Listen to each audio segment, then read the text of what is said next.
After end of company rule, crown rule started and it lasted till 1947. तो अब हम discuss करेंगे crown rule के बारे में। तो क्राउन रूल का जो पहला एक्ट था वो गवर्नमेंट ऑफ इंडिया एक्ट 1858 था। अब ये एक्ट लाया क्यों गया? क्योंकि फर्स्ट इंडिपेंडेंस वार जब हुई तो ब्रिटिश पार्लियामेंट या ब्रिटिश का क्राउन ने इसके काजेज़ को ऑब्ज़र्व किया और देखा कि अब ईस्ट इंडिया कंपनी ज़्यादा दिन तक एडमिनिस्ट्रेशन नहीं चला सकती इंडिया में, इसलिए उसने इंडिया में एक गुड गवर्नेंस इस्टेब्लिश करने के लिए गवर्नमेंट ऑफ इंडिया एक्ट 1858 लाया। तो इस प्रोविज़न के कड़ी में अगर देखें तो पहला प्रोविज़न जो किया गया वो ईस्ट इंडिया कंपनी को एबॉलिश्ड कर दिया गया। First provision was that east India company abolished. अब जब ईस्ट इंडिया कंपनी एबॉलिश्ड हो गई तो उसका जो उसकी एडमिनिस्ट्रेटिव पावर थी वो किसके हाथ में चली गई? सीधे ब्रिटिश क्राउन के हाथ में चली गई और वहाँ से ब्रिटिश क्राउन जो है डायरेक्टली इंडियन टेरिटरी को गवर्न करने लगा। दूसरा जो मेजर प्रोविज़न किया गया इस कड़ी में वो गवर्नर जनरल ऑफ इंडिया को के डेजिग्नेशन को वायसराय में कन्वर्ट कर दिया गया। हालांकि दोनों जो डेजिग्नेशन होते थे वो एक ही व्यक्ति होते थे, लेकिन जब प्रिंसली स्टेट के जब governor general of India princely state से इंटरेक्ट होते थे तो वो ब्रिटिश क्राउन को रिप्रेजेंट करते थे और उस समय वो वायसराय कहलाते थे। तो एक वायसराय के डेजिग्नेशन को कंस्ट्रक्ट किया गया। तो governor general of India design as a viceroy. अब वायसराय का पद आया तो बात आएगी कि who was first viceroy of India? तो Lord Canning was first viceroy of India. इसके बाद क्या किया गया कि जो सिस्टम ऑफ डबल गवर्नमेंट 1858 के पहले था जिसमें कोर्ट ऑफ डायरेक्टर्स और बोर्ड ऑफ कंट्रोल थे उसको ख़त्म कर दिया गया। यानी कि तीसरा जो मेजर प्रोविज़न किया गया वो ये किया गया कि एंड ऑफ डबल गवर्नमेंट।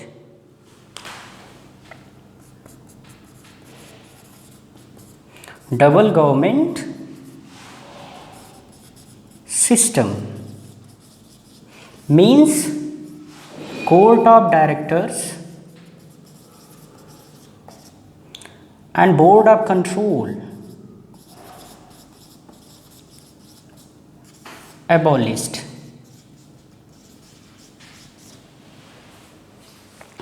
अब इसके बाद एक न्यू ऑफिस बनाई गई जिसको secretary of state for India कहते थे।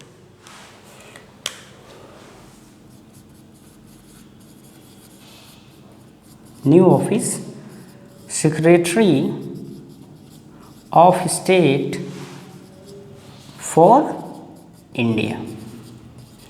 अब ये secretary of state for India होते कौन थे? तो ये ब्रिटिश पार्लियामेंट में एक मेंबर होते थे जिनका ये काम था कि जो भी गवर्नर जनरल रिपोर्ट इनको देते थे उस रिपोर्ट को पार्लियामेंट में ये प्रेजेंट करते थे और उसके बिहाफ पे फिर आगे कैसा गवर्नेंस हो, क्या रूल बनाए जाए, ये निर्णय ब्रिटिश पार्लियामेंट या ब्रिटिश क्राउन लेता था। तो कहने का मतलब है कि ये एक ब्रिटिश पार्लियामेंट के मेंबर होते थे और इनका के अंदर ये पावर थी कि ये बिना किसी प्रीवियर रिकमेंडेशन या एडवाइस के गवर्नर जनरल के वो इंडिया में सीक्रेट मिशंस भेज सकते थे और इंडिया में गवर्नेंस कैसा चल रहा है, या इंडियन जो भी ब्रिटिश क्राउन के ऑफिशियल्स इंडिया में वर्क कर रहे थे वो अच्छे से कर रहे हैं या नहीं, उनके वर्क को स्क्रूटनिंग का काम करने के लिए ये secretary of state for India बनाया गया। नेक्स्ट, इसके लिए क्या प्रोविज़न किया गया कि 16 मेंबर की एक इंडियन काउंसिल बनाई गई। 16 मेंबर की एक इंडियन काउंसिल बनाई गई जिसका काम था एडवाइस देना, मीन्स एडवाइजरी बॉडी ये थी, एडवाइजरी स्टैट्यूटरी बॉडी। और इसका जो चेयरमैन होता था वो खुद secretary of state for India होता था। तो ये आपका fourth important provision with in government of India किया गया, गवर्नमेंट ऑफ इंडिया एक्ट 1858 में किया गया। और दूसरी बात, अगर सेक्रेटरी ऑफ स्टेट के बारे में कहें तो वो इंडियन सिविल सर्विसेज का जो बोर्ड होता था, जो रिक्रूटमेंट होती थी, उसका चेयरमैन हुआ, या जिसको कहते हैं हेड। तो 1858 के माध्यम से इंडियन सिविल सर्विसेज को भी बनाया गया, जिस एक अथॉरिटी बनाई गई जिसके द्वारा सिविल सर्वेंट्स को चूज़ किया जाता था, सेलेक्ट किया जाता था। और कौन सेलेक्ट करते थे? Secretary of state for India करते थे।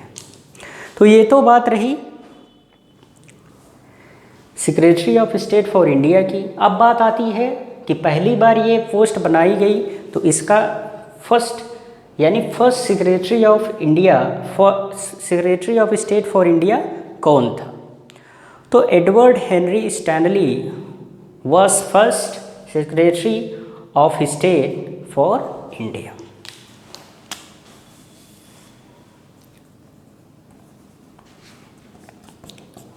Edward Henry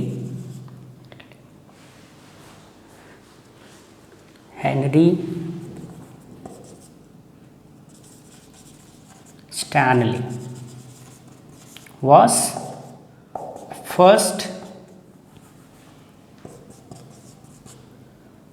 Secretary of State for India।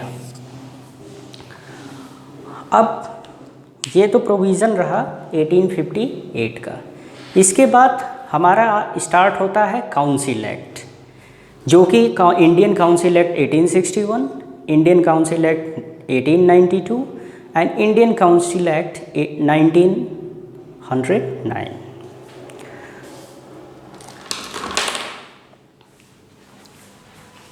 तो अब हम बात करेंगे काउंसिल एक्ट के बारे में। तो काउंसिल एक्ट की अगर बात करें तो नाम से ही ये काउंसिल एक्ट है। तो इसका मतलब है कि जो भी काउंसिल, इंडियन काउंसिल उस समय इंडिया में थी, उसके स्ट्रक्चर में कुछ चेंजेस किए जाएंगे या उसमें कुछ नए प्रोविज़न्स ऐड किए जाएंगे, जिससे कि ये एक्ट इंडियन काउंसिल एक्ट कहलाया।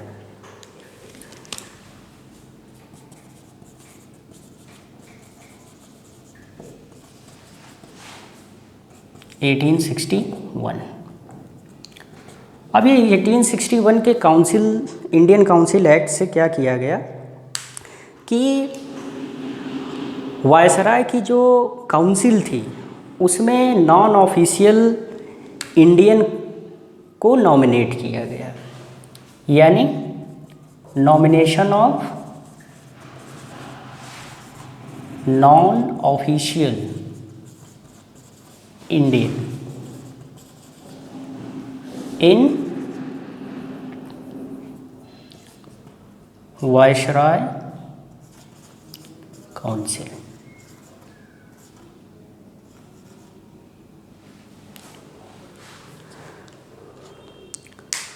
अब इन नॉन ऑफिशियल इंडियन को अगर नॉमिनेट किया गया तो पहली बार किनको किया गया और किसने किया? तो फर्स्ट वायसराय कौन थे? लॉर्ड कैनिंग थे। तो उन्होंने 3 लोगों को, 3 इंडियन मेंबर को as a non official viceroy के काउंसिल में नॉमिनेट किया। तो पहले जो मेंबर थे वो राजा ऑफ बनारस, जो आज का बनारसी है, Maharaja of Patiala and Sir Dinkar Rao were 3 member who firstly nominated in Viceroy Council as a non-official member। किसने इनको किया? लॉर्ड कैनिंग ने अपॉइंट किया। सेकेंड मेजर चेंज क्या किया गया? अनदर मेजर चेंज इसमें क्या किया गया कि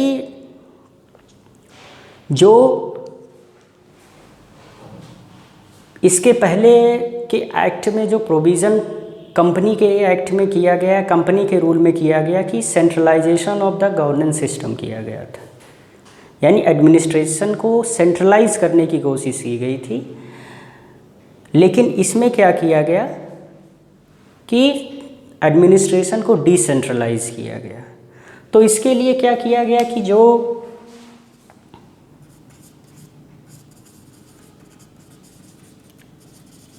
जिसन ऑफ एडमिनिस्ट्रेशन, इसके तहत क्या किया गया कि जो बॉम्बे और मद्रास प्रेसिडेंसीज की लेजिस्लेटिव पावर पहले डेप्रिव कर दी गई थी उसको फिर से रिस्टोर्ड कर दिया गया। अब मद्रास और बॉम्बे प्रेसिडेंसी की लेजिस्लेटिव पावर को रिस्टोर्ड कर दिया गया, यानी कि अब वो अपने विद इन प्रेसिडेंटी रूल रेगुलेशन अपने अकॉर्डिंग वो चला सकते थे, बना सकते थे। फिर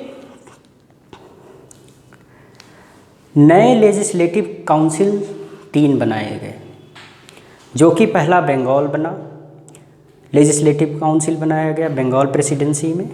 फिर इसके बाद नॉर्थ वेस्ट फ्रंटियर प्रोविंस में बनाए गए और इसके बाद पंजाब में बनाया गया।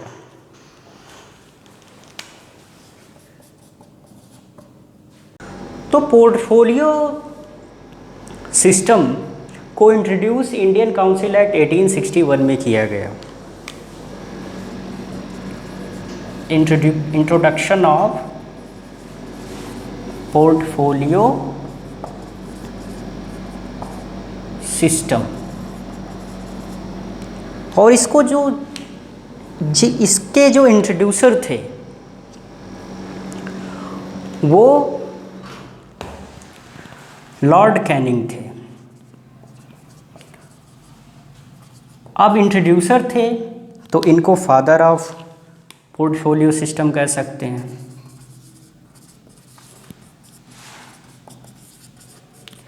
जो आज भी हमारे कॉन्स्टिट्यूशन में है, हमारे पार्लियामेंट्री जो गवर्नमेंट है, लेजिस्लेचर है, पार्लियामेंट का एक ऑर्गन है, उसमें कैबिनेट मिनिस्टर्स को उनके अलग अलग पोर्टफोलियो मिले हुए हैं, चाहे वो डिफेंस हो, फाइनेंस हो, होम मिनिस्ट्री हो, तो अलग अलग पोर्टफोलियो उनको मिला हुआ है और वो उस पोर्टफोलियो के लिए अपने रिस्पॉन्सिबल हैं और उनको राइट्स है कि अपने पोर्टफोलियो के विद इन वो फाइनल ऑर्डर इशूज़ कर सकते हैं। तो पोर्टफोलियो सिस्टम का मतलब यही होता था कि जो वायसराय के काउंसिल के जो मेंबर्स होते थे उनको अलग अलग पोर्टफोलियो दे दिया गया और वो अपने अपने पोर्टफोलियो के लिए रिस्पॉन्सिबल थे और अपने अपने पोर्टफोलियो के लिए वो ऑर्डर इशूज़ कर सकते थे। दूसरा जो प्रोविज़न किया गया वो वायसराय के को एम्पावर्ड करने के लिए किया गया। प्रोविज़न ये किया गया कि अगर लेजिस्लेटिव काउंसिल फंक्शन में नहीं है तो वायसराय को पावर है कि वो इमरजेंसी के ड्यूरिंग इमरजेंसी वो ऑर्डिनेंस इशू कर सकता था, और वो ऑर्डिनेंस का जो टाइम पीरियड होता था, ड्यूरेशन होता था, वो 6 मंथ्स का होता था। Viceroy empowered to issue ordinance during emergency. 6 month उसका ड्यूरेशन हुआ करता था। लेकिन कब? जब लेजिस्लेटिव काउंसिल फंक्शन में ना हो, तब वायसराय को एम्पावरमेंट था या उसके पास पावर था कि वो ऑर्डिनेंस इशू कर सकता था for the validity of 6 month in emergency situations. अब इसके बाद आता है इंडियन काउंसिल एक्ट 1902।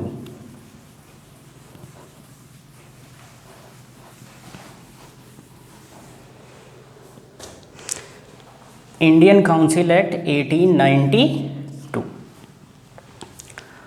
अब ये भी एक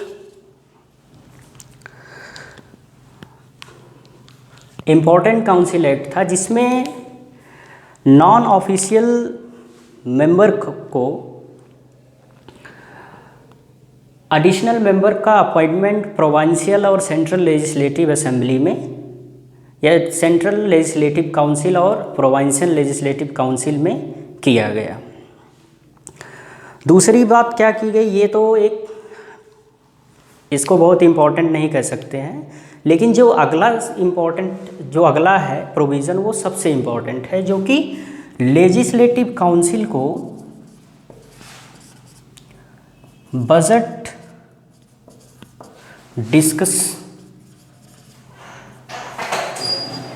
डिस्कशन का पावर दिया गया। अब ये पावर क्या किया गया कि लेजिस्लेटिव काउंसिल के जो मेंबर हैं, लेजिस्लेटिव काउंसिल के जो मेंबर हैं वो बजट को डिस्कस कर सकते थे, और दूसरा क्या कर सकते थे कि वो जो एग्जीक्यूटिव काउंसिल थी, जो एग्जीक्यूटिव था, सेंट्रल एग्जीक्यूटिव थी, उसको क्वेश्चन एड्रेस कर सकते, यानी कि बजट के बारे में या सेंट्रल एग्जीक्यूटिव से वो क्वेश्चन आंसर कर सकते थे।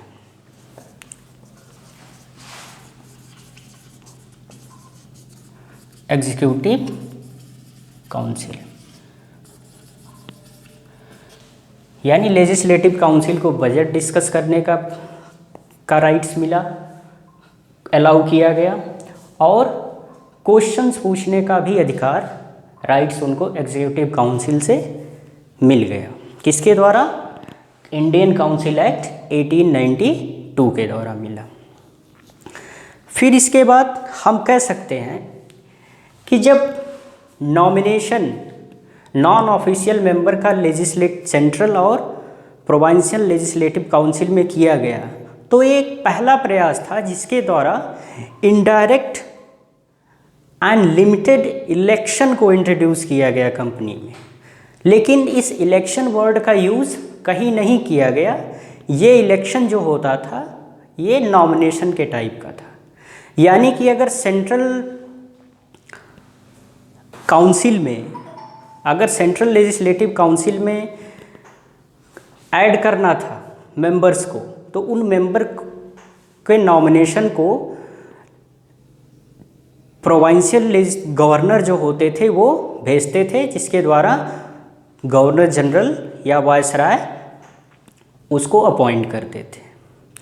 नेक्स्ट बात आई, जब बात होती थी प्रोविंशियल लेजिस्लेटिव काउंसिल में मेंबर के अपॉइंटमेंट के लिए, नॉन ऑफिशियल मेंबर के अपॉइंटमेंट के लिए, तो वो district board university, cities, municipalities, जमींदार इत्यादि संस्थाओं से, अथॉरिटीज़ से उन मेंबर के नॉमिनेशन का प्रपोज़ल भेजा जाता था और उसके बिहाफ पे गवर्नर जो प्रोविंस के होते थे वो मेंबर्स को नॉमिनेट करते थे, एडिशनल मेंबर को। लेकिन वो मेंबर कौन होते थे? नॉन ऑफिशियल होते थे। अब बात आती है कि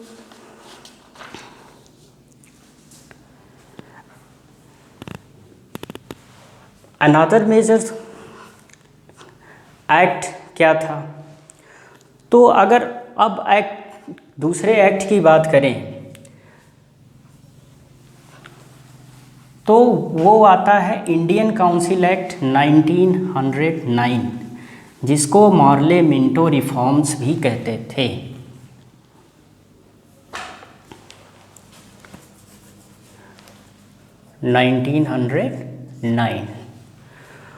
मॉर्ले मिंटो रिफॉर्म्स।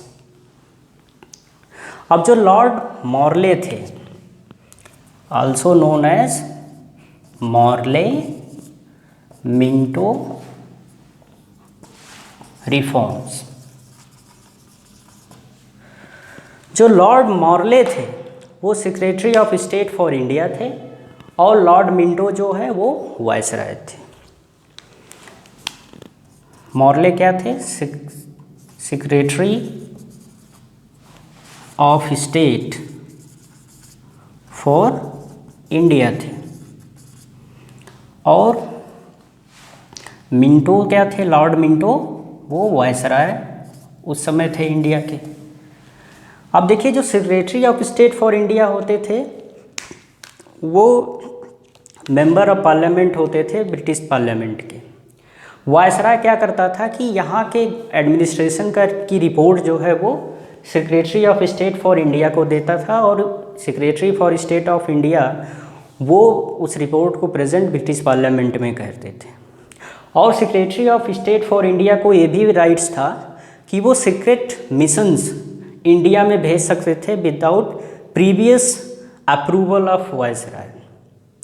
यानी कि एक प्रकार से कहें तो ये एक स्क्रूटनिंग बॉडी भी थी, secretary of state for India. तो ये आपका मॉर्ले मिंटो रिफॉर्म्स था कि मॉर्ले कौन थे, मिंटो कौन थे, क्यों इनको इस इंडियन काउंसिल एक्ट 1909 को मॉर्ले मिंटो रिफॉर्म्स कहा गया। अब इसके अगर फीचर्स की बात करें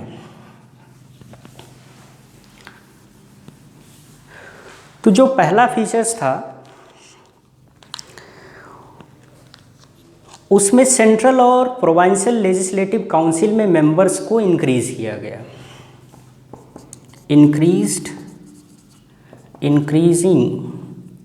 increase number of member from 16 to 60। Central and provincial legislative council में मेंबर्स की संख्या को इंक्रीज किया गया और वो बढ़ा के 16 to 60 कर दी गई। फिर इसके बाद जो मेंबर थे लेजिस्लेटिव काउंसिल के उनको सप्लीमेंट्री क्वेश्चंस पूछने का राइट्स दिया गया। Member can ask supplementary questions. अब ये क्वेश्चन चाहे बजट पे हो या एग्जीक्यूटिव काउंसिल के किसी एग्जीक्यूशन पे हो, तो लेजिस्लेटिव काउंसिल के मेंबर को ये राइट्स दिया गया कि वो separate supplementary questions executive council से पूछ सकते थे।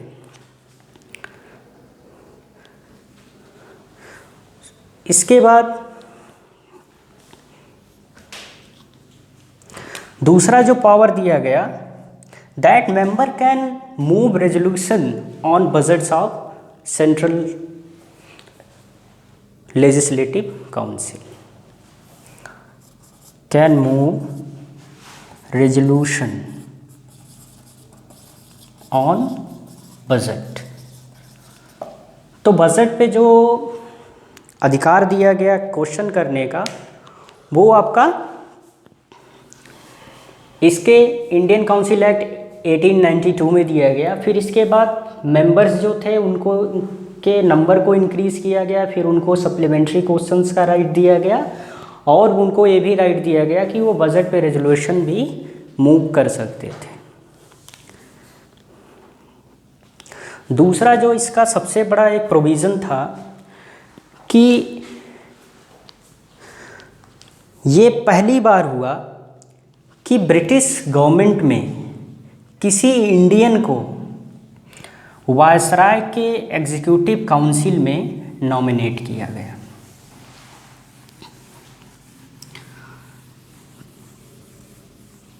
तो जो पहले इंडियन मेंबर थे जो वायसराय के legislative council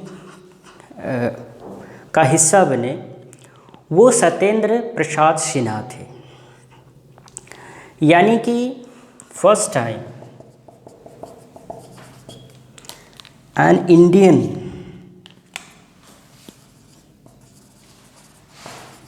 become member of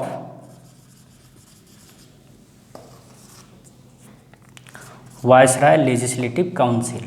तो फर्स्ट मेंबर की अगर बात करें तो सत्येंद्र प्रसाद सिन्हा थे।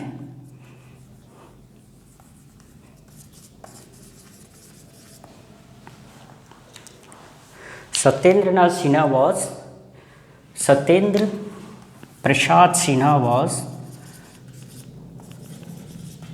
first Indian member who became member of viceroy legislative council, और उनको लॉ मेंबर अपॉइंट किया गया था। और कम्युनल रिप्रेजेंटेशन का प्रोविज़न किया गया, यानी separate electorate for the communal representation. और ये सेपरेट इलेक्टोरेट किसके लिए दिया गया? मुस्लिम के लिए। यानी इंडिया में अगर कम्युनलिज्म की शुरुआत देखी जाए तो वो, या लीगल कम्युनलिज्म की बात करें तो वो 1909 के इंडियन काउंसिल एक्ट से शुरू हुई, और जिसको शुरुआत करने वाले लॉर्ड मिंटो थे। तो हम कह सकते हैं कि lord Minto was father of legal communalism in India. Lord Minto, father of legal communalism.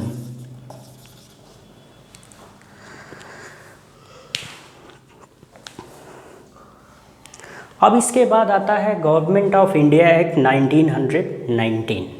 Act 1919 की बात करें तो it was step to introduce gradually responsible government in India.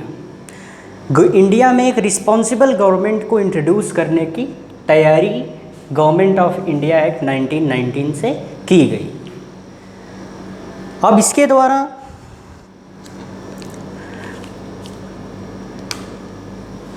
Government of India act को हम मॉन्टेग्यू चेम्सफोर्ड रिफॉर्म्स भी कहते हैं।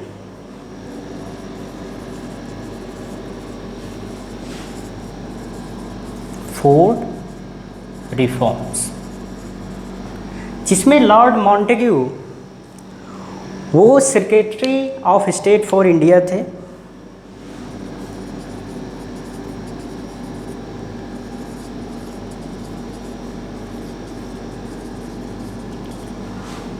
और लॉर्ड चेम्सफोर्ड ये वायसराय थे। दोनों ने मिलकर इस गवर्नमेंट ऑफ इंडिया एक्ट को बनाया था, इसके प्रोविज़न्स को या अपने अपने रिकमेंडेशन को दिया था। इसीलिए इसको मॉन्टेग्यू चेम्सफोर्ड रिफॉर्म्स भी कहते हैं कि दोनों ने मिलकर इंडियन गवर्नेंस सिस्टम में रिफॉर्म की कोशिश की और एक रिस्पॉन्सिबल गवर्नमेंट को इंट्रोड्यूस करने की कोशिश इंडिया में की। अब इसके द्वारा क्या किया गया? पहला जो किया गया कि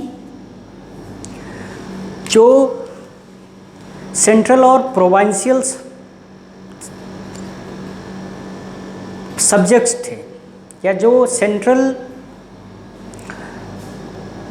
लेजिस्लेटिव काउंसिल के सब्जेक्ट्स थे उसमें डिमार्केशन किया गया, अलग अलग किया गया। यानी कि कुछ सब्जेक्ट्स प्रोविंशियल काउंसिल्स को दिए गए, लेजिस्लेटिव काउंसिल को, और कुछ को सेंट्रल लेजिस्लेटिव काउंसिल को सब्जेक्ट्स दिए गए।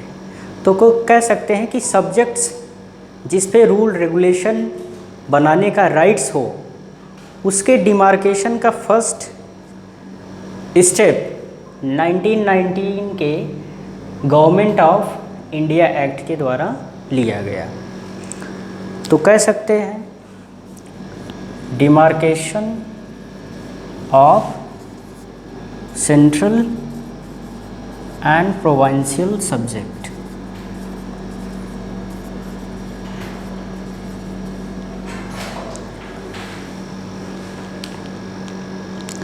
और जो सेंट्रल लेजिस्लेटिव काउंसिल और प्रोविंशियल लेजिस्लेटिव काउंसिल थी वो अपने अपने दिए गए सब्जेक्ट्स पे एम्पावर्ड थी कि वो रूल रेगुलेशन बना सकती थी।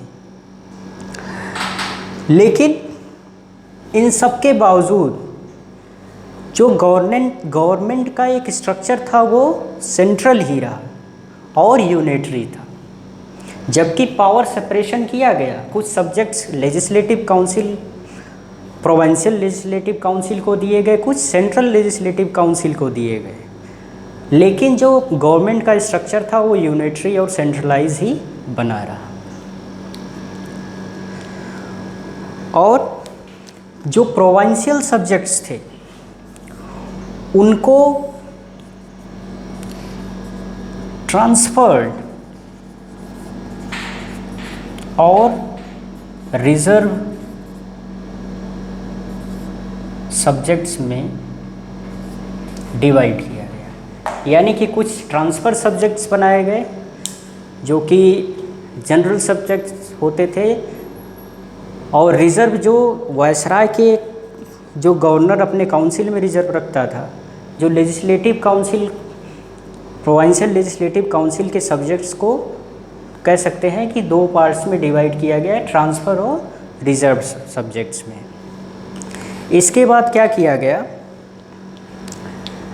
कि जो ट्रांसफ़र सब्जेक्ट्स होते थे उस पे गवर्नर रूल करता था या गवर्नर का अधिकार होता था, और ट्रांसफ़र सब्जेक्ट्स पे गवर्नर रूल करता था विथ एड ऑफ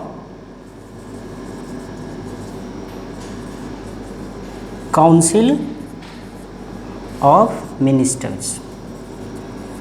मिनिस्टर्स का काउंसिल होता था, और ये किसके टूवर्ड्स रिस्पॉन्सिबल होते थे? वो काउंसिल के लिए रिस्पॉन्सिबल टूवर्ड काउंसिल।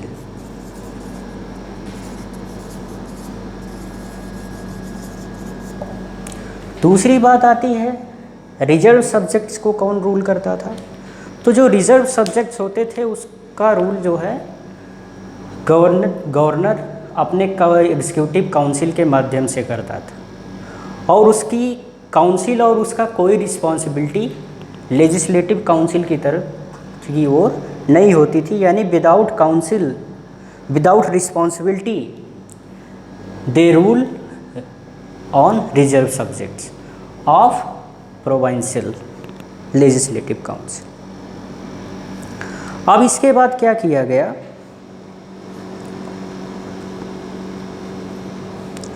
कि डायरार्की को इंट्रोड्यूस करने की कोशिश की गई 1919 के मॉन्टेग्यू चेम्सफोर्ड रिफॉर्म या गवर्नमेंट ऑफ इंडिया एक्ट के तहत इंट्रोड्यूस डायरार्की, बट दे फेल्ड। लेकिन वो फेल हो गए क्योंकि उनका ये जो नियम डायरार्की इंट्रोड्यूस करने का जो एक तरीका था जिससे उन्होंने डायरकी को इंट्रोड्यूस किया, वो फेल हो गई, वो सक्सेसफुल नहीं हो पाई। इसके बाद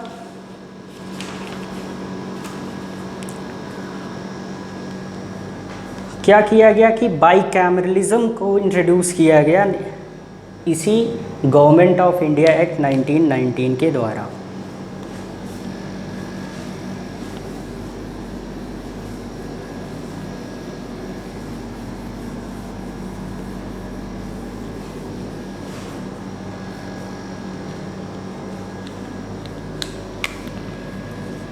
बाईकैमरलिज्म,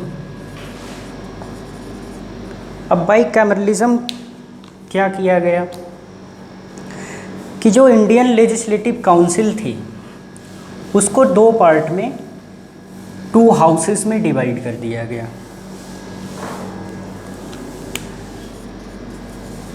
इंडियन लेजिस्लेटिव काउंसिल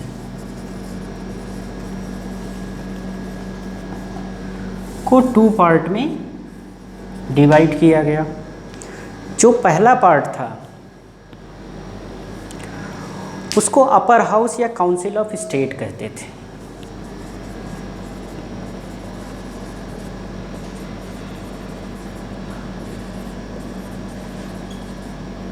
और दूसरी क्या थी, लोअर हाउस, जिसको लेजिस्लेटिव असेंबली कहते थे। तो हम देख सकते हैं कि first time bicameralism were introduce by government of India act 1919 and also it's called Montagu Chelmsford reforms. तो रिफॉर्म में क्या किया गया कि बाईकैमरलिज्म को इंट्रोड्यूस किया गया, और जो ये अपर काउंसिल ऑफ स्टेट और लेजिस्लेटिव असेंबली के मेंबर्स होते थे उनको डायरेक्टली जो है इलेक्ट करने की शुरुआत हुई। तो कह सकते हैं कि डायरेक्ट इलेक्शन स्टार्टेड बाय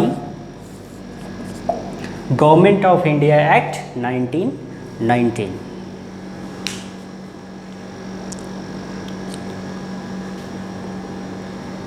दूसरा क्या प्रोविज़न किया गया कि जो 6 मेंबर की वायसराय की एग्जीक्यूटिव काउंसिल थी उसमें ये प्रोविज़न किया गया कि 3 मेंबर जो उस एग्जीक्यूटिव काउंसिल के होंगे वो इंडियन होंगे। अब ये इंडियन को वायसराय के एग्जीक्यूटिव काउंसिल का हिस्सा क्यों बनाया गया, क्यों मेंबर उनको बनाया गया? क्योंकि उन्होंने रिस्पॉन्सिबल गवर्नमेंट इंट्रोड्यूस करने का वादा किया था, जिसके तहत मॉन्टेग्यू चेम्सफोर्ड रिफॉर्म्स में ये प्रोविज़न किया गया कि जो एग्जीक्यूटिव काउंसिल ऑफ वायसराय होगी उसमें 6 मेंबर्स में से out of 6 member 3 members should be Indian. और इसके बाद क्या किया गया, communal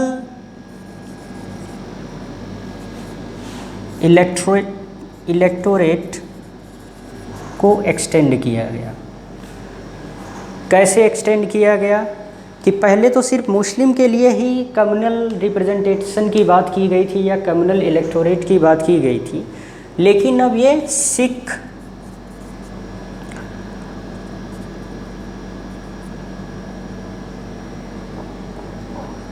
Indian Christian and Europeans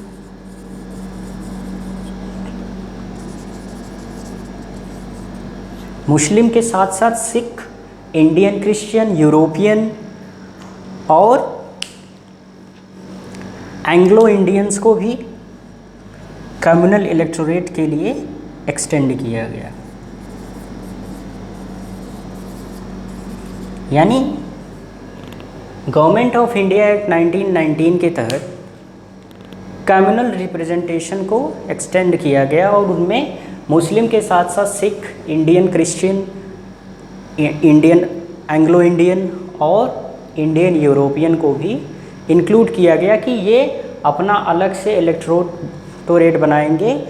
जो सिख होगा वो सिर्फ सिख पर्सन को ही चूज़ करेगा, इलेक्ट करेगा, और मुस्लिम जो सोसाइटी होगी, सेक्शन होगा, वो मुस्लिम को करेगा। तो इस तरह से एंग्लो इंडियन सिर्फ एंग्लो इंडियन को और इंडियन यूरोपियन सिर्फ इंडियन यूरोपियन को ही करेंगे। और इसके बाद एक बॉडी बनाई गई जिसको हाई कमिश्नर फॉर इंडिया कहा गया। क्या कहा गया? न्यू बॉडी बनाई गई, हाई, एक नई बॉडी का निर्माण किया गया गवर्नमेंट ऑफ इंडिया एक्ट 1919 में, जिसको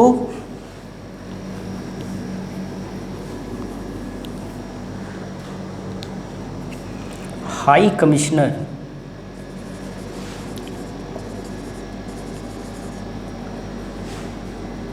ऑफ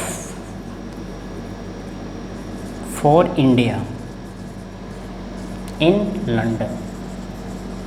लंदन में हाई कमिश्नर फॉर इंडिया को एक न्यू ऑफिस के तौर पे इस्टेब्लिश किया गया। साथ ही साथ पब्लिक सर्विस कमीशन का भी प्रोविज़न दिया गया।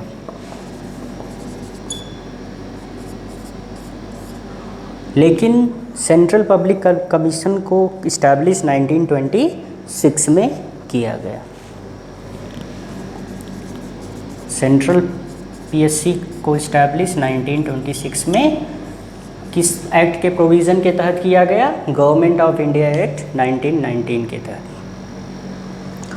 और दूसरा जो सबसे मेजर चेंज किया गया कि सेंट्रल और प्रोविंशियल बजट को सेपरेट कर दिया गया। यानी कि जो सिर्फ पूरे बजट सिर्फ सेंट्रल काउंसिल का होता था या इंडियन का सेंट्रल लेजिस्लेटिव काउंसिल का होता था, अब बजट को भी सेपरेट करके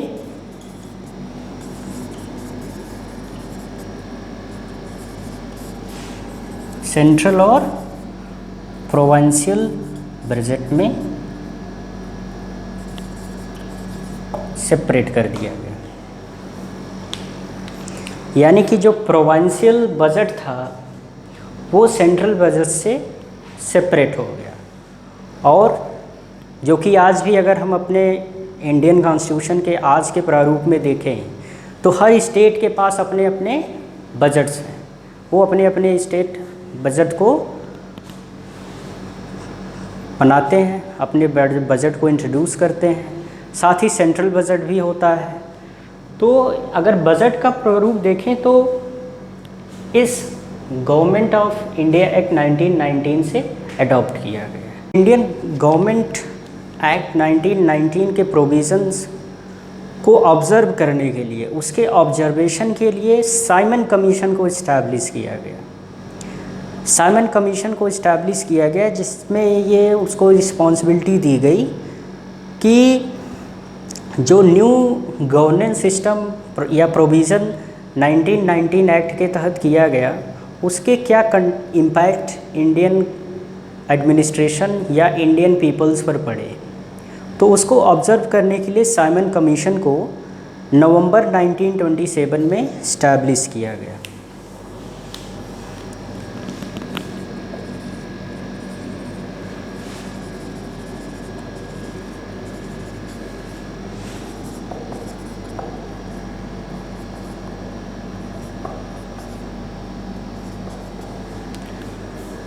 जब साइमन कमीशन इस्टेब्लिश हुआ तो उसने 1930 में अपनी रिपोर्ट प्रस्तुत की।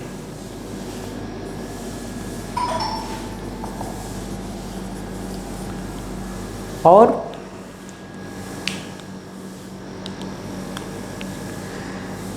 इस कमीशन में चेयरमैन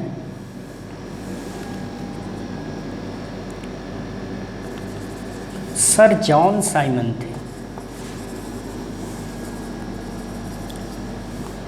और ये 7 मेंबर स्टैट्यूटरी कमीशन था जिसने अपनी रिपोर्ट 1930 में प्रस्तुत की। अब इसने कुछ रिकमेंडेशन अपने ऑब्जर्वेशन के बेस्ड पे दिए। क्या क्या रिकमेंडेशन किए कि जो डायरार्की है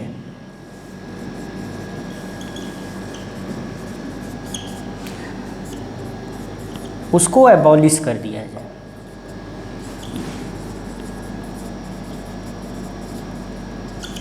डायरार्की should be abolished, first recommendation made by Simon Commission. दूसरा क्या किया गया कि जो प्रोविंस थे उसमें रिस्पॉन्सिबल गवर्नमेंट को इस्टेब्लिश किया जाए।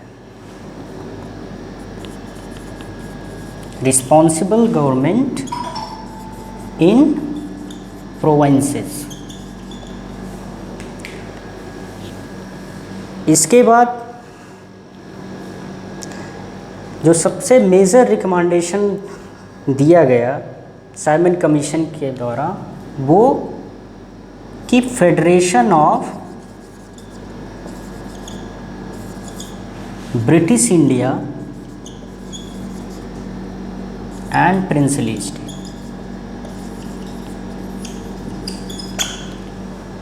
ब्रिटिश इंडिया और प्रिंसली स्टेट के फेडरेशन को बनाने की बात की गई कि एक British federation of British India और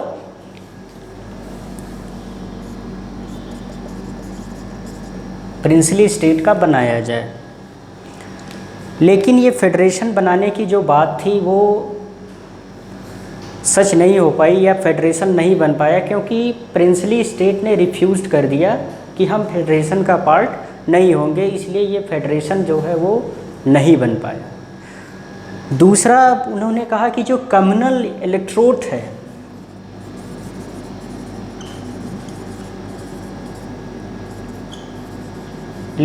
है उसको कंटिन्यू रखा जाए। तो ये कुछ साइमन कमीशन के रिकमेंडेशन थे, जिसके बाद इसको ब्रिटिश पार्लियामेंट में इंट्रोड्यूस किया गया। ब्रिटिश पार्लियामेंट ने जॉइंट सिलेक्शन कमेटी को दिया और जॉइंट सिलेक्शन कमेटी के रिकमेंडेशन जॉइंट सिलेक्शन कमेटी ने इसको पढ़ा, उसको ऑब्जर्व किया और इसके बाद कुछ रिकमेंडेशन दिए जिसको आगे 1935 के गवर्नमेंट ऑफ इंडिया एक्ट में इंक्लूड किया गया और आगे चल के 1935 का गवर्नमेंट ऑफ इंडिया एक्ट बना। क्राउन रूल के ही सीरीज़ में 19 इंडियन गवर्नमेंट एक्ट 1919 के बाद साइमन कमीशन को स्टैब्लिश किया गया, उसने अपनी रिपोर्ट दी और फिर इसके बाद उसके रिपोर्ट के आधार पे जॉइंट जो पार्लियामेंट्री कमेटी थी उसकी रिपोर्ट आई और उसके बाद क्या हुआ कि राउंड टेबल कॉन्फ्रेंस हुए लंदन में और उस कॉन्फ्रेंस से एक चीज़ निकल के आई कि उस समय के कंटेम्प्रेरी जो प्राइम मिनिस्टर थे जिनका नाम रैमजे मैकडोनाल्ड था, उन्होंने कम्युनल अवार्ड की घोषणा की, डिक्लेयर्ड कम्युनल अवार्ड इन अगस्त 1932। तो अगर अब हम बात करते हैं कम्युनल अवार्ड की, तो कम्युनल अवार्ड जो है वो अगस्त 1932 में डिक्लेयर किया गया। किसने किया? रैमजे मैकडोनाल्ड ने किया।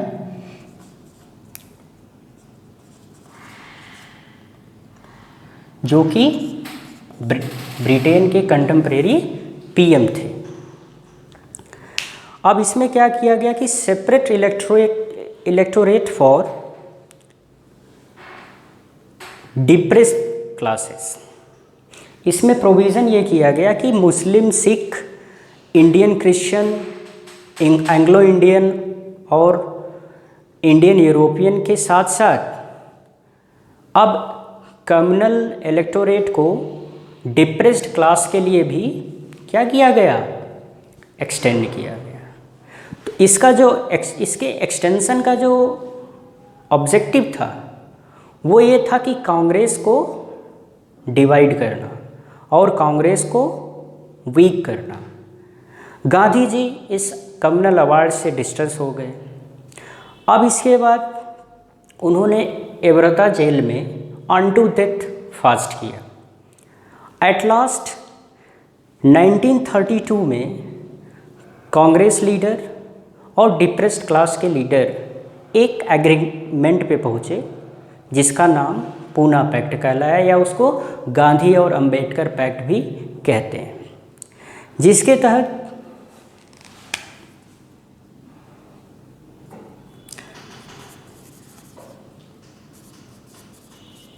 पूना पैक्ट और कम्युनल अवार्ड के तहत सेपरेट इलेक्टोरेट को एक्सटेंड किया गया था डिप्रेस्ड क्लास के लिए, जो बाद में चल के एससी बने या एससी एक अदर कास्ट हुई। तो इसका एक और ऑब्जेक्टिव ये था मैकडोनाल्ड के कम्युनल अवार्ड का कि इंडिया में कास्ट सिस्टम के बेसिस पे इलेक्टोरेट को सेपरेट करना। तो दोनों लीडर कांग्रेस और डिप्रेस्ड क्लास के एक एग्रीमेंट पे पहुँचे जिसको पूना पैक्ट कहते हैं। ये 1932 में हुआ, या गांधी अंबेडकर पैक्ट भी कहा जाता है। तो इसके लिए क्या हुआ कि वो सेपरेट इलेक्टोरेट को नहीं स्वीकार किया गया और दे achieved on agreement that they will share seats, means that some seats were reserved for depressed class। तो डिप्रेस्ड क्लास के लिए कुछ सीटें रिजर्व की गई। तो यहाँ से देखेंगे हम कि रिजर्वेशन का जो कॉन्सेप्ट था ये कम्युनल अवार्ड से या पूना पैक्ट से स्टार्ट हुआ।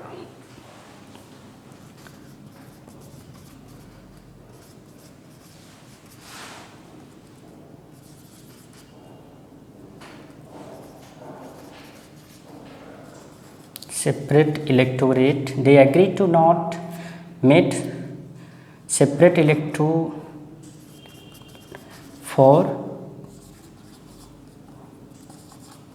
depressed class,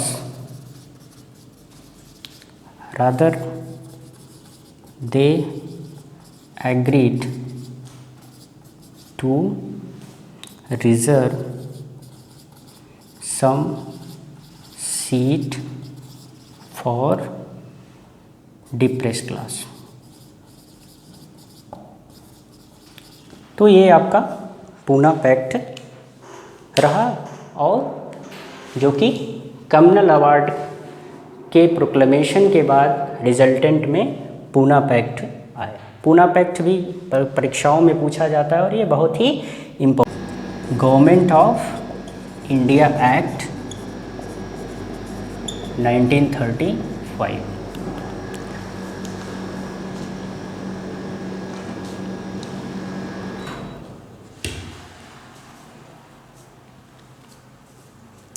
इसके थ्रू पहला जो प्रोविज़न किया गया उसमें फेडरेशन ऑफ इंडिया को बनाया गया, यानी ऑल इंडियन फेडरेशन को इस्टेब्लिश किया गया।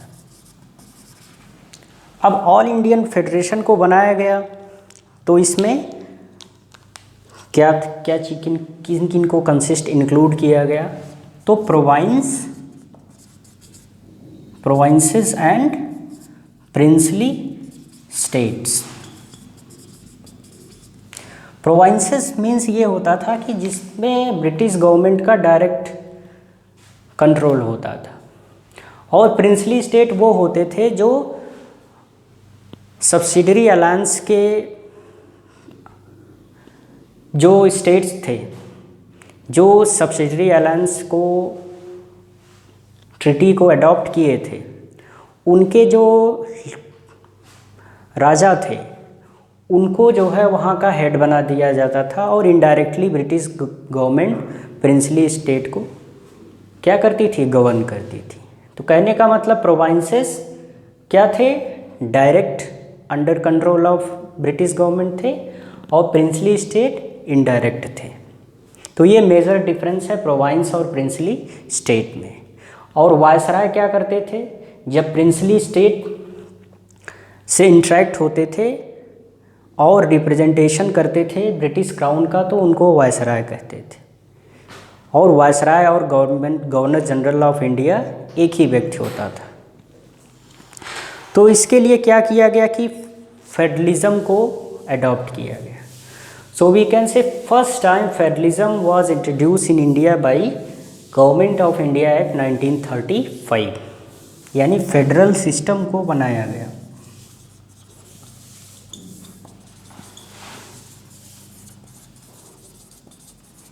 अब फेडरल सिस्टम को इंट्रोड्यूस किया गया तो उसके तहत क्या किया गया कि पावर का सेपरेशन किया गया, जैसे कि आज इंडिया में किया गया है। सेंट्रल लिस्ट है, या जिसको यूनियन लिस्ट कहते हैं, स्टेट लिस्ट और कॉन्करेंट लिस्ट, जिसमें अलग अलग सब्जेक्ट्स हर एक लिस्ट में दिए गए हैं और रिस्पेक्टिव अथॉरिटी अपने अपने सब्जेक्ट्स पे रूल रेगुलेशन बनाने के लिए फ्री है। तो ऐसे ही फेडरल सिस्टम को इंट्रोड्यूस किया गया 1935 के गवर्नमेंट ऑफ इंडिया एक्ट के द्वारा, जिसमें 3 टाइप के लिस्ट को बनाया गया। फर्स्ट क्या था, federal list. Separation of power. तो क्या किया गया, फेडरल लिस्ट और प्रोविंशियल लिस्ट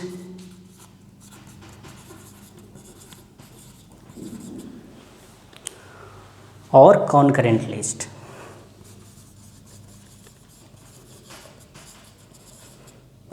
अब अगर इनके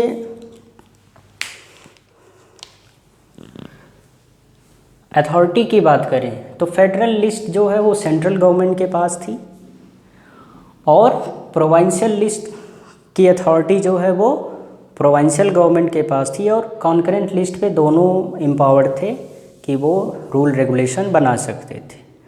और अगर आइटम्स की बात करें तो 59 आइटम्स फेडरल लिस्ट में ऐड किए गए और प्रोविंशियल लिस्ट में और कॉन्करेंट लिस्ट में 54 आइटम्स को ऐड किया गया।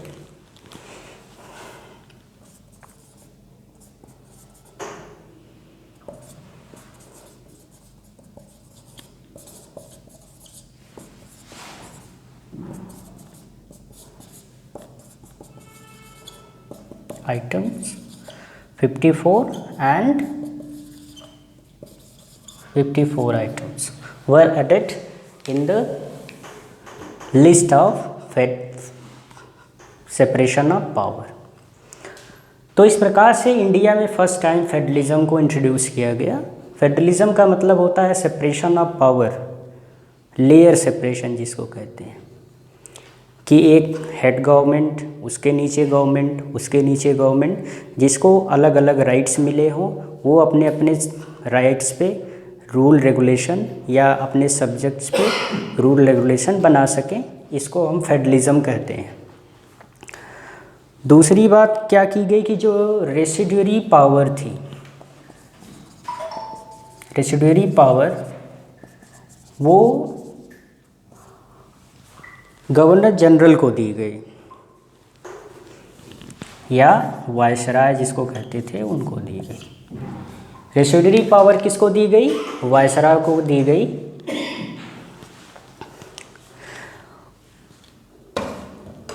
और वायसराय उस समय इम्पावर्ड था कि इनके किसी भी प्रोविज़न को वो वीटो कर सकता था, यानी वीटो की पावर उस समय वायसराय के पास होती थी। तब भी अगर फेडरल सिस्टम इंट्रोड्यूस किया भी गया तब भी जो है जो वीटो पावर होती थी वो वायसराय के पास होती थी। दूसरी बात, जो ऑल इंडियन फेडरेशन प्रोविंसेस और प्रिंसली स्टेट का बनाया गया, जो उसके तहत एक प्रोविज़न इस 1935 के एक्ट में किया गया, वो फेल हो गया। क्यों? क्योंकि प्रिंसली जो स्टेट्स थे उन्होंने ज्वाइन करने से इनकार कर दिया। तो all India federation, Indian federation का जो एक सपना था जिसको ब्रिटिश गवर्नमेंट ने सोचा और गवर्नमेंट ऑफ इंडियन एक्ट 1935 के तहत इंट्रोड्यूस करने की कोशिश की, बनाने की कोशिश की, वो टोटली फेल्ड हो गया due to the refusal by princely state to be part of all Indian federation. तो ये दो बहुत ही इम्पॉर्टेंट प्रोविज़न 1935 में किए गए जिसका इम्पैक्ट हमारे कॉन्स्टिट्यूशन पे बहुत ज़्यादा पड़ा। दूसरी बात अगर कहें तो सेंटर में, सेंट्रल गवर्नमेंट सिस्टम में डायरकी को इंट्रोड्यूस किया गया। यानी उस समय ब्रिटिश गवर्नमेंट में कि सेंट्रल गवर्नमेंट में क्या किया गया, डायरकी को इंट्रोड्यूस किया गया एट सेंटर। अब ये कैसे डायरकी को इंट्रोड्यूस किया गया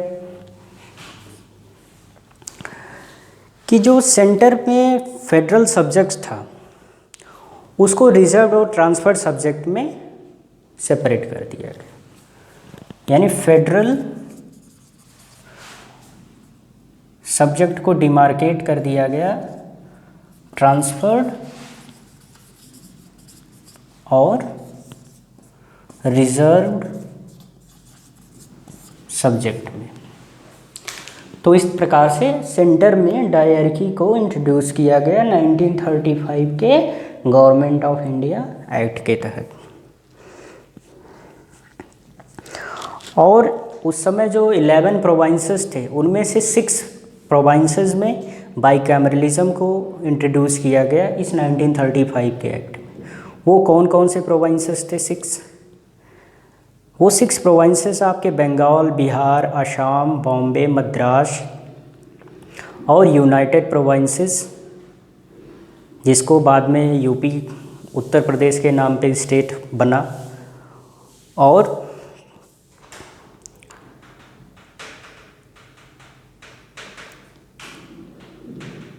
इस तरह से इन 6 प्रोविंसेस में बाइकैमरल सिस्टम को इंट्रोड्यूस किया गया, यानी कि लेजिस्लेटिव काउंसिल और लेजिस्लेटिव असेंबली बनाई गई।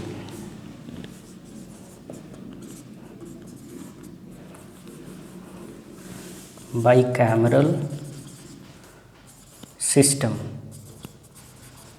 इन 6 आउट ऑफ 11 प्रोविंसेस। क्या क्या बनाया गया? फर्स्ट क्या किया गया? लेजिस्लेटिव,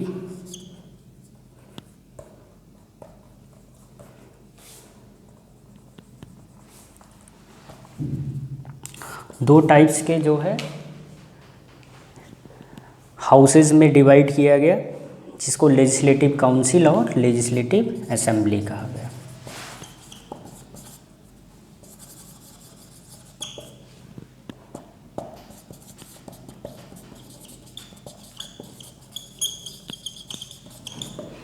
तो ये बाइकैमरलिज्म को इंट्रोड्यूस किया गया था प्रोविंसेस में।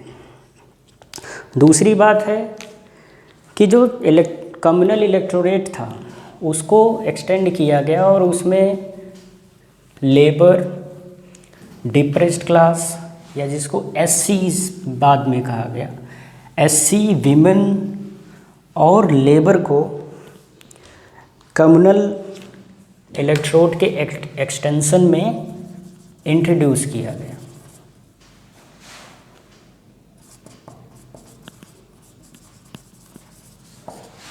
एससी, विमेन एंड लेबर, जिनको वर्कर कहते थे।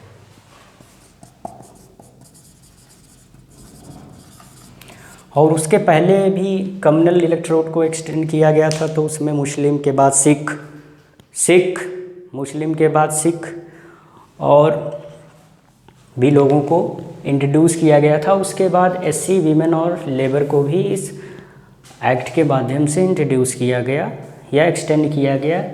दे B part of communal electorate, उनके लिए भी अलग से कम्युनल इलेक्टोरेट का प्रावधान इस एक्ट के माध्यम से किया गया। दूसरी बात क्या की गई कि जो काउंसिल ऑफ इंडिया थी उसको एबॉलिश कर दिया गया।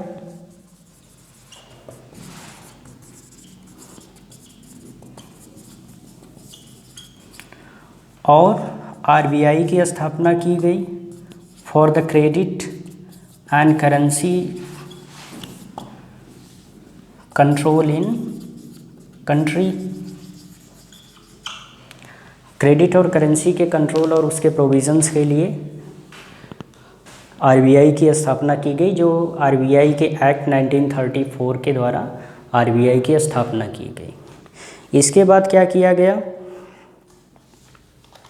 कि फेडरल और प्रोविंशियल पब्लिक सर्विस कमीशन की स्थापना की गई। Federal and provincial public service commission. तीसरी क्या बात की गई कि जॉइंट पब्लिक सर्विस कमीशन भी बनाया गया। अब ये जॉइंट पब्लिक सर्विस कमीशन क्यों बनाया गया? फॉर द 2 और मोर देन 2 प्रोविंसेस।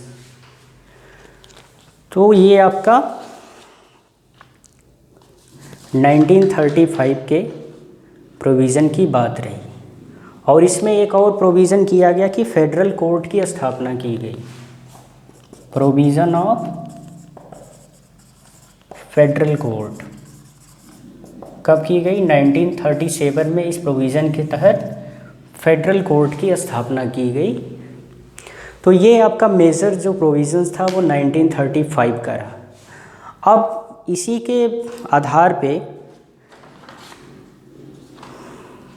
इस प्रोविज़न्स को जो गवर्नमेंट ऑफ इंडिया एक्ट में बनाया गया, उसके बाद बहुत सारे जो है मिशंस इंडिया में भेजे गए। जैसे कैबिनेट मिशन आया, वेबल प्लान आया और माउंटबेटन प्लान आया, जिसके तहत फिर आगे चल के 1947 के इंडिपेंडेंस इंडिया एक्ट का प्रावधान हुआ और उसके तहत इंडिया को फ्री करने की बात की गई। और फिर इसके बाद सेपरेशन हुआ इंडिया का, जिसमें पाकिस्तान और इंडिया 2 डोमिनियन स्टेट बन के उभरे। तो अब बात करेंगे हम इंडियन इंडिपेंडेंस एक्ट 1947 की। अब इसके बाद हम जानेंगे कि 20 फरवरी 1947 को सर क्लेमेंट एटली ने एक डिक्लेरेशन किया कि India would be free by end of June 30, 1948, but it was agitated by Muslims because they want separation of the country or division of the country, and they want a separate state who represent only Muslims. That's why in June 3, 1947,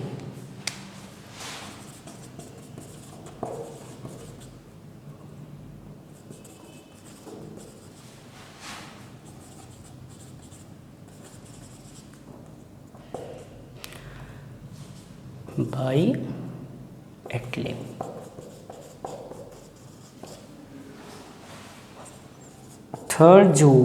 on 3rd June 1947 Britain से mount batten plan आया, जिसको partition plan भी कहते हैं।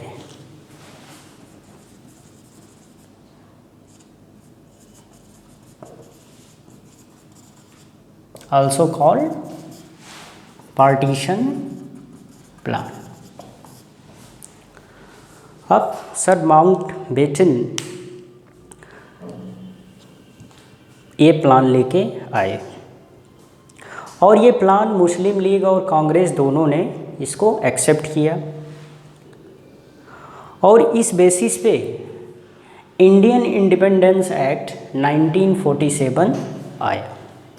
अब हम बात करेंगे इंडियन इंडिपेंडेंस एक्ट 1947 के फीचर्स के बारे में।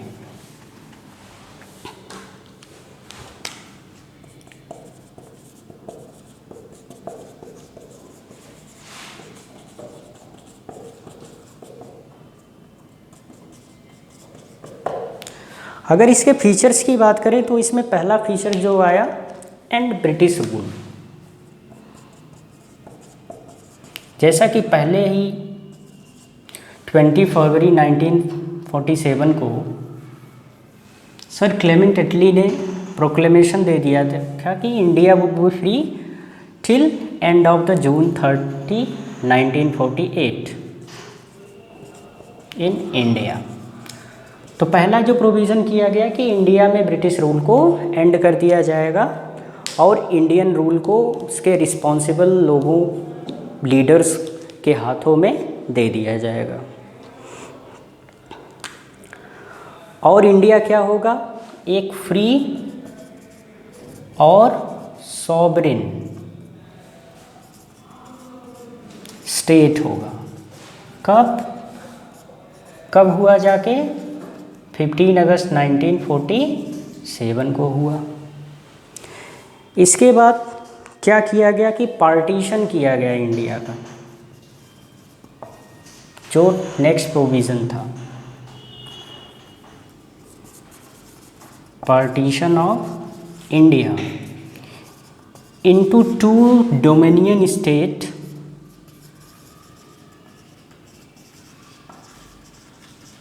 India and Pakistan.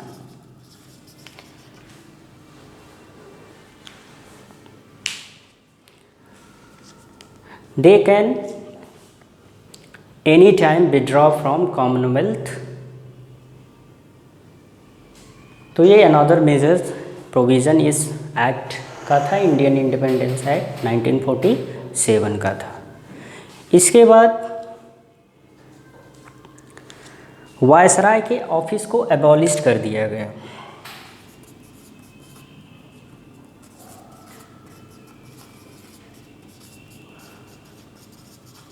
उसके जगह पे गवर्नर जनरल ऑफ इंडिया के पोस्ट को कंटिन्यू रखा गया। अब इसके बाद लेकिन इस गवर्नर जनरल ऑफ इंडिया के अपॉइंटमेंट में एक नई चीज़ जोड़ी गई कि जो गवर्नर जनरल ऑफ इंडिया होंगे वो डोमिनियन स्टेट के कैबिनेट मिनिस्टर्स या कैबिनेट मेंबर के द्वारा रिकमेंडेड होंगे, उसके द्वारा रिकमेंडेड होंगे। और कौन करेगा इनको नॉमिनेट? ब्रिटिश मोनार्क करेंगे या ब्रिटिश किंग।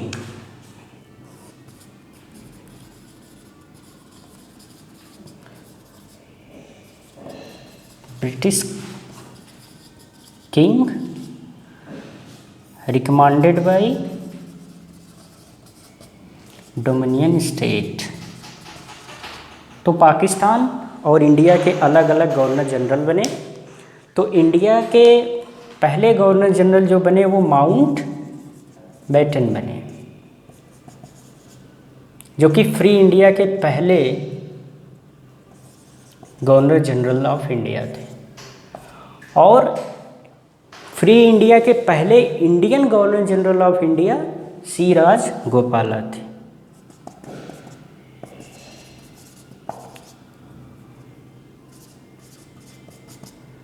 सी राजगोपालाचारी, जिनको जाके आगे 1954 में भारत रत्न भी दिया गया। और इसके बाद क्या किया गया कि एक कॉन्स्टिट्यूएंट असेंबली बनाने की बात कही गई। ये कहा गया कि जो भी जितने भी डोमिनियन स्टेट्स हैं वो कॉन्स्टिट्यूएंट असेंबली बनाएंगे, जो कि आगे चल के इंडियन कॉन्स्टिट्यूएंट असेंबली बनी, जिसने इंडियन कॉन्स्टिट्यूशन को बनाया।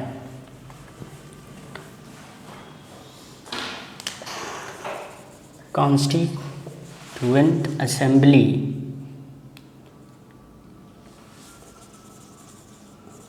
For formation of constitution. और एक प्रोविज़न और किया गया कि जब तक कॉन्स्टिट्यूशन नहीं बनता है तब तक दोनों डोमिनियन स्टेट किसके अकॉर्डिंग गवर्न होंगे? इंडियन इंडिपेंडेंस एक्ट 1947 के द्वारा।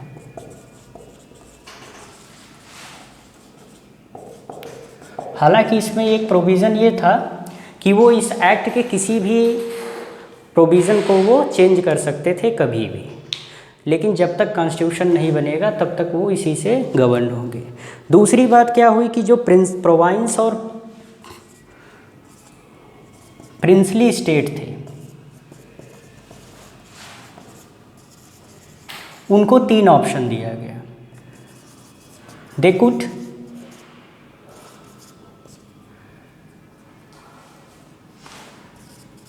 पार्ट ऑफ इंडिया और बी पार्ट ऑफ पाकिस्तान, और थर्ड जो ऑप्शन था वो रिमेन फ्री स्टेट। तो 3 ऑप्शन दिया गया कि वो इंडिया के पार्ट में जाके मिल सकते हैं या पाकिस्तान में जाके मिल सकते हैं या फ्री स्टेट रह सकते हैं। इसके बाद जो अप्रूवल और रिजर्वेशन ऑफ द बिल का राइट्स था जो पहले ब्रिटिश मोनार्क में होता था उसको गवर्नर जनरल ऑफ इंडिया में वेस्ट कर दिया गया। और इसके बाद गवर्नर जनरल ऑफ इंडिया और प्रोविंशियल गवर्नर बनाए गए जो कि स्टेट के क्या होते थे? हेड होते थे। जैसे कि आज प्रोविज़न है प्रेसिडेंट और गवर्नर का। दूसरी बात क्या की गई कि जो सेक्रेटरी ऑफ स्टेट थे फॉर इंडिया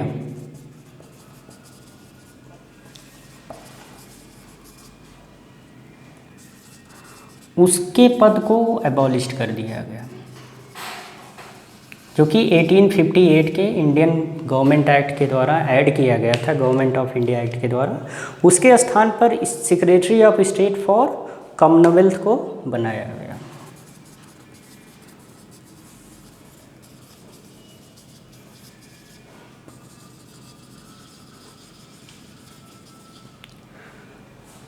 सो